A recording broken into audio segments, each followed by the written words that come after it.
Hello everyone, welcome back to my channel. Please subscribe my channel. Oh my goodness, can we just take a moment? Because if you're anything like me, you probably just scrolled past a headline that made your stomach drop. Katie Bates makes fans sick with latest antics. Seriously? My heart just broke reading that. I mean, we've all followed Katie and the whole Bates family for so long, haven't we? It feels like we've grown up with them, celebrated their joys, and commiserated through their challenges. So when news like this hits, it doesn't just feel like celebrity gossip. It feels personal. It feels like someone we know, someone we genuinely cared about, has done something deeply, deeply upsetting. And let's be real. In a world that often feels chaotic and uncertain, sometimes we look to families like the Bates for a sense of comfort, a glimpse into a simpler life, even if it's just through our screens. We invest our emotions, our hopes in their journeys. We cheer for their milestones. We send silent well wishes during tough times. That's why this headline hits so differently. Sick. That's a strong word, isn't it? It suggests a level of disappointment, perhaps even betrayal that goes beyond typical online chatter. It makes you wonder, what could possibly have happened to elicit such a visceral reaction? Now, I know what some of you might be thinking.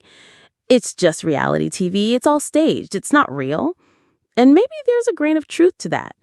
But for many of us, the line between reality and curated content blurs, especially when we followed these families for years. We see their homes, their relationships, their personal growth, or sometimes their struggles. We connect with them on a human level. So when something happens that shatters that perception, it's jarring. It makes you question what you thought you knew, and that can be really unsettling. The online world, bless its heart, can be a brutal place.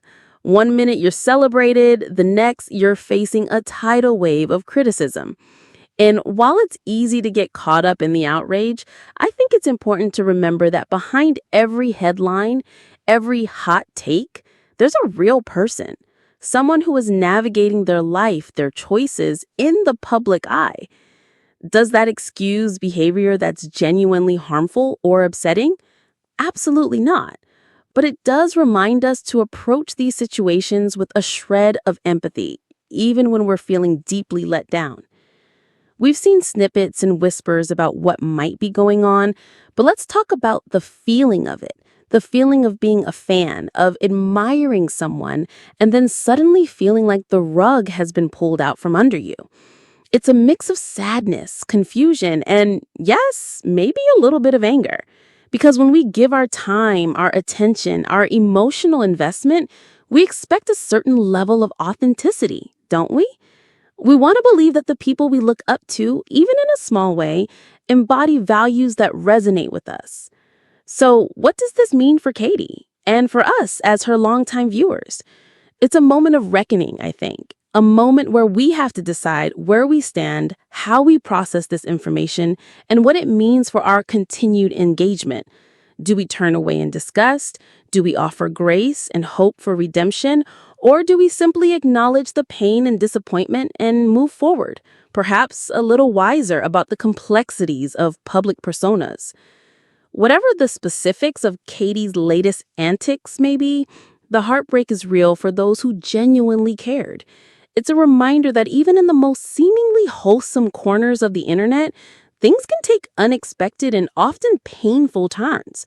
And as we collectively try to make sense of it all, let's remember the human element, the genuine emotions on both sides of the screen, and hope that ultimately there can be understanding and perhaps even healing for everyone involved.